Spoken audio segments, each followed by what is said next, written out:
സഹതാരങ്ങൾ HIV test നടത്തണമെന്ന് Sunny Leon. കൂടെ അഭിനയിക്കുന്നവർ HIV test നടത്തണമെന്ന് സണ്ണി ലിയോൺ നിർബന്ധം പിടിക്കുന്നതായി ബോളിവുഡിൽ നിന്നുള്ള റിപ്പോർട്ടുകൾ. ഇന്തോ കനേഡിയൻ പോൺ താരമായിരുന്ന സണ്ണി ലിയോൺ അന്താരാഷ്ട്ര തലത്തിൽ തിളങ്ങി നിൽക്കുമ്പോഴാണ് ജിസം 2 ബോളിവുഡിലെത്തുന്നത്. ഹോളിവുഡിൽ ഒപ്പം അഭിനയിക്കുന്ന ആളുകൾ എയ്ഡ്സ് ഫ്രീ ആണോ എന്നറിയാൻ ടെസ്റ്റ് നടത്തിയ ശേഷമാണത്രേ സണ്ണി അഭിനയം പതിവ്. ഈ ശൈലിയാണ് സണ്ണി ലിയോൺ ബോളിവുഡിലേക്കും പകർത്തുന്നത്. താരതമ്യേന ചെറിയ താരങ്ങൾ അഭിനയിക്കാനെത്തുമ്പോൾ മെഡിക്കൽ സർട്ടിഫിക്കറ്റ് കൂടി ഹാജരാക്കാറുണ്ടത്രേ. എന്തായാലും സണ്ണി ലിയോണിന്റെ ആവശ്യം ബോളിവുഡ് താരങ്ങൾ അംഗീകരിക്കുമോ എന്ന് കണ്ടു തന്നെ അറിയണം.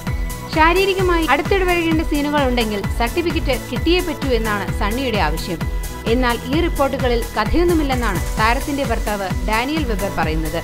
Indo Canadian American adult only നടിയായിരുന്ന സണ്ണി ലിയോൺ ബോളിവുഡിൽ ഐറ്റം ഡാൻസർ എന്ന നിലയിലാണ് ശ്രദ്ധിക്കപ്പെട്ടത്. എന്നാൽ തുടർച്ചയായി സണ്ണി ലിയോണിനെ കണ്ട് ബോളിവുഡ് കാഴ്ചക്കാരും മടുത്തു എന്നാണ് സണ്ണിയുടെ ഏറ്റവും പുതിയ ഐറ്റം നമ്പർ റിവ്യൂ തെളിയിക്കുന്നത്. നടി മാത്രമല്ല, അറിയപ്പെടുന്ന മോഡലും കൂടിയാണ് ഈ 33-കാരി. ഓരോ പ്രധാന വാർത്തയും ഇന്ത്യ ക്ലിപ്സിലൂടെ അറിയാൻ ഞങ്ങളുടെ ഫേസ്ബുക്കിലും ട്വിറ്ററിലും അംഗമാകും.